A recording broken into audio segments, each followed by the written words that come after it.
Welcome to A-Tech. Is your iPhone overheating after updating to latest iOS version? You're not alone. Today, we're sharing 5 quick and effective ways to cool it down. Number 1. Force restart. After a major update, system caches can spike CPU usage. So, to refresh your iPhone, press volume up, then volume down, then hold the power button until you see the Apple logo. Number 2. Turn off background app refresh. Apps running in the background heat up your phone. So, go to Settings and then General and then Background App Refresh and switch it off or limit to Wi-Fi. Number 3.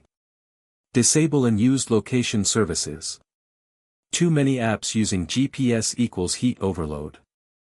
So go to Settings then Privacy and then Security. Now click on Location Services and set access to, while using, or turn it off for unused apps. Number 4. Check battery drainers. So, go to Settings then Battery to see which apps are draining power. Also check Settings then General. And then iPhone storage to remove or update resource-heavy apps. Number 5. Downgrade to previous iOS, if needed. If the heat issues persist, you need to downgrade your software to previous iOS. Your iPhone should now be cooler and running smoothly again.